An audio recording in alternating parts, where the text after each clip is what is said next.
ಭಾರತದಲ್ಲಿ ರೈಲ್ವೆ ಹಳಿಗಳ ಮಧ್ಯೆ ಸೋಲಾರ್ ಪ್ಯಾನೆಲ್ ಅಳವಡಿಸುವ ಪ್ರಯೋಗ ನಡೆದಿದೆ. ಬನಾರಸ್ ಲೋಕೋಮೋಟಿವ್ ವರ್ಕ್ಸ್ ವಾರಣಾಸಿಯಲ್ಲಿ ರೈಲ್ವೆ ಟ್ರ್ಯಾಕ್ಗಳ ಮಧ್ಯೆ ಸೋಲಾರ್ ಪ್ಯಾನೆಲ್ ಸಿಸ್ಟಮ್ ಅಳವಡಿಸಿದೆ. ಭಾರತೀಯ ರೈಲ್ವೆ ಸದ್ಯ 70 ಮೀಟರ್ ಟ್ರ್ಯಾಕ್ನಲ್ಲಿ ಈ ಪ್ರಯೋಗ ನಡೆಸಿದೆ. ಈ 70 ಮೀಟರ್ ದೂರದ ಹಳಿಯಲ್ಲಿ 28 ಸೋಲಾರ್ ಪ್ಯಾನೆಲ್ಗಳನ್ನು ಅಳವಡಿಸಿದೆ. ಇದರಲ್ಲಿ 15 ಕಿಲೋಮೀಟರ್ ವ್ಯಾಟ್ ಪೀಕ್ ವಿದ್ಯುತ್ ಉತ್ಪಾದನಾ ಸಾಮರ್ಥ್ಯ ಇರುತ್ತೆ. ಭಾರತದಲ್ಲಿ ಇಂಥದ್ದೊಂದು ಪ್ರಯೋಗ ನಡೆದಿರೋದು ಇದೇ ಮೊದಲು. ಈ ಸೋಲಾರ್ ಪ್ಯಾನೆಲ್ಗಳನ್ನು ತೆಗೆದು ಮತ್ತು ಹಾಕುವ ರೀತಿಯಲ್ಲಿ ನಿರ್ಮಿಸಲಾಗಿದೆ. ಟ್ರ್ಯಾಕ್ ಮೇಂಟೆನೆನ್ಸ್ ವೇಳೆ ಸೋಲಾರ್ ಪ್ಯಾನೆಲ್ಗಳನ್ನು ತೆಗೆಯಬಹುದು. ಭಾರತೀಯ ರೈಲ್ವೆ ಸಂಪೂರ್ಣ ಇಂಗಾಲ ಮುಕ್ತ ಆಗಬೇಕು ಎನ್ನುವ ಗುರಿ ಇಟ್ಕೊಂಡಿದೆ. ಈ ನಿಟ್ಟಿನಲ್ಲಿ ಹಳಿಗಳ ಮಧ್ಯೆ ಸೋಲಾರ್ ಪ್ಯಾನೆಲ್ ಹಾಕುವ ಕಾರ್ಯವು ಮಹತ್ವದ ಹೆಜ್ಜೆ ಎನಿಸಿದೆ. ಈ ರೀತಿ ಹಳಿಗಳ ಮಧ್ಯೆ ಸೋಲಾರ್ ಪ್ಯಾನೆಲ್ ಅಳವಡಿಸಿದರೆ 1 ವರ್ಷದಲ್ಲಿ 1 ಕಿಲೋಮೀಟರ್ಗೆ 3.21 ಲಕ್ಷ ಯೂನಿಟ್ಗಳಷ್ಟು ವಿದ್ಯುತ್ ಉತ್ಪಾದನೆ ಸಾಧ್ಯ ಎಂದು ಅಂದಾಜಿಸಲಾಗಿದೆ.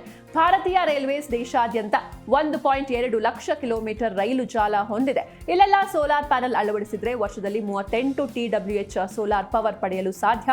ಭಾರತೀಯ ರೈಲ್ವೆಗೆ ಅಗತ್ಯವಾದ ವಿದ್ಯುತ್ಗಿಂತ ಕನಿಷ್ಠ 2 ಪಟ್ಟು ಹೆಚ್ಚು ವಿದ್ಯುತ್ತನ್ನು ತಯಾರಿಸಲು ಸಾಧ್ಯವಾಗುತ್ತೆ. ಇದರೊಂದಿಗೆ ರೈಲ್ವೇಸ್ ಪೂರ್ಣವಾಗಿ ವಿದ್ಯುತ್ ಸ್ವಾವಲಂಬನೆ ಸಾಧಿಸಲು ಅವಕಾಶವಿದೆ.